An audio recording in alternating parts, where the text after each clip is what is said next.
Okay, well here's the patient. This is the brand new one with the dodgy strap. Now I'm just taking off the old strap. I haven't got a new strap to fit because basically they're quite expensive, and you know I only have need for one. So when you open, it's actually a bit tricky to see what I'm doing. Right, so you take the battery, the back off, and you have this small battery compartment. Now, for anyone who's interested, the lithium-ion battery is a small jobby like that. Obviously, make sure the contacts are the right way round. Push it in. That should come on, but it's probably flat. There we go. So you push it in, that then comes on. We don't need that in a moment because we're obviously doing a repair. So there's a little fabric tag on there just to help you pull it out. So we'll put the battery compartment aside. Now inside, you can't see it, I'm going to try and show it to you. You've got Phillips screws. One at the bottom right, there's one under that white sticker, and there's another two there. So using a little Phillips screwdriver, I'm going to bend that right back. Now you can already see how stressed that is. Right, so I'm going to have to just very quickly just unscrew. This is a little magnetic screwdriver, well worth it. Take that off. 1,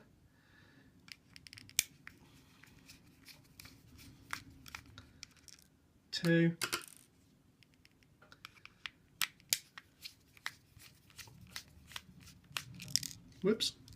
3, and then we'll feel around there. It will be under this sticker, it will be there. There we go, I'm sure it is. Yep, under the sticker there.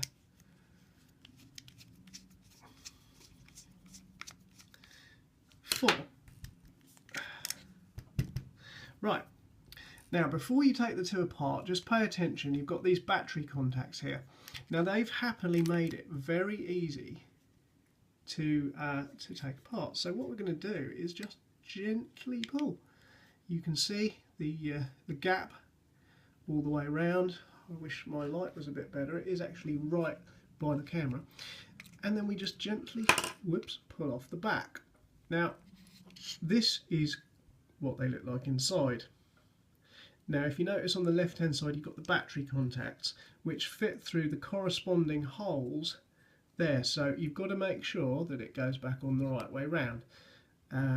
Be careful not to dislodge any of the buttons, any of the other stuff. All looks good in there, quite happy with that. So we're going to put that bit aside, the radio part, and be careful not to lose the screws. Now inside you can see, if I just wiggle the strap, it's not a standard watch strap. Look how badly messed up that is. Literally, that discoloration has happened in the time I have been filming this video. So you see there is something severely wrong with these straps, and where they went for me was here. This line here where it goes into the watch. Look, it's rubbish. Anyway, I've just slid that out through the slot there. Now this is not a regular watch strap, but when you get a regular watch strap, it will look pretty much the same. Pay attention to your own watch. Obviously, you know, when you're looking at the watch, the long strap without the metal comes down, and the bit with the buckle on goes that way. So just pay attention to which way round a watch strap actually goes. So here we go. You just wiggle them out, or cut them. But I'm going to have to cut this one because look at that. See, it's just ready to go. Obviously, you would cut it. When you're putting on the new one, you get your watch strap. Make sure you don't buy too thicker watch strap. This one here is quite a thick watch strap that I fitted. And when I went to the watch person, they said, oh no, we don't do them for those. And I was like, no, just sell me a watch strap, please.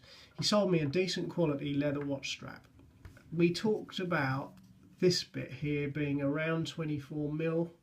So I said, yeah, have you got one that's sort of 24mm? He gave me one. It turned out that was a bit of a tight fit. So I had to just carefully trim with a piece of scissors. You can just see there. Literally, it's a bit wide, so I just went snip, made it a bit narrower. Then you just feed it in back through the slot, as you've just seen me do. So you get your watch strap. Obviously, a normal watch strap has got a little hole through here. I'm shaking because I've had about 4 cups of coffee this morning. It's been a busy morning. There's a little hole where the pin goes through on a normal watch strap. If you look at my one there, you see the pin goes through. So you'll get the new watch strap, you'll push it through the slot, making sure that you don't fit it backwards like that, so do it the right way. You'll push it through that slot. I'm trying to do this on camera at the same time, and it will be a little bit tight. On this part of it, it's probably easier to go from the inside, but on this part of it, you will need to push it in that way. Once you've got it in, you'll probably find that actual watch pins are a little bit too small. So get a piece of like very thin gardening wire and just snip it to just a bit wider than there. Once you've put the pin through, you can pull that down and the pin will lock perfectly into the plastic, like that. So that's how you change the strap. So I'm going to take that one off. I'm also going to cut off the other one before it disintegrates. No messing about, I'm not sentimental. So there we go, bye bye, get that piece of junk out of the way. And as I said before, when you refit the cover, which will have your new watch straps on, 2 battery pins there have to go through these 2 holes, and just make sure, just very gently, that everything's lined up like so. And I would just give the buttons a push, just let things settle down where they are, and there you go. Then refit your screws. I'm going to just refit them to avoid losing them. If I was not so mal coordinated, but it's been a hell of a morning. So there we go. So one, don't over tighten them obviously because it's only plastic. I did get quite kind of rough with the other one when I was wriggling the leather strap through, and the radios themselves, you know, are much stronger, but even so, it's only thin stuff and it is cheaply produced, so bear that in mind. So there we go. That's how to change the watch strap on the little Maplin radio. It obviously will invalidate a warranty, such you know, if the manufacturer feels that you've opened it up, but sometimes, you know, it's easier just to fix something yourself, do you know what I mean? Then you know, you feel a bit more connected to your equipment, I suppose.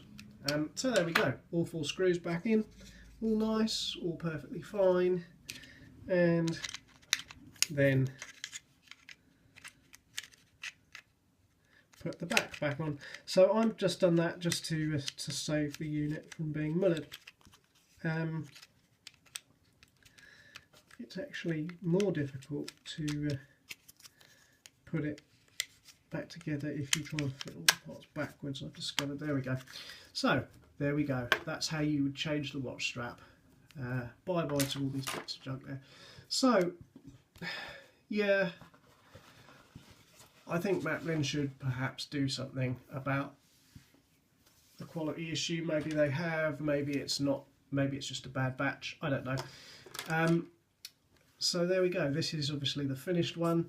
And because I've put proper, you know, wire that locks the you know, gardening wire that locks that strap in place, that is strong. It's not a botch job. That is a proper refitted strap. If I get that caught in something, it might take me hand off before the strap breaks. So there we go. And yeah, so I hope that's been of some use to you. And there we go.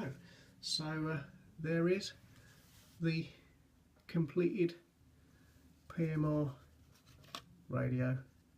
Let's push the little dinkle in where it's been charging. There we go. There we go. Decent watch strap. Decent watch strap. Get down on the floor, on the floor. Get down on the floor, on the floor. Nice. Anyway, hope that helps some of you out there out. Thanks for watching. Take care.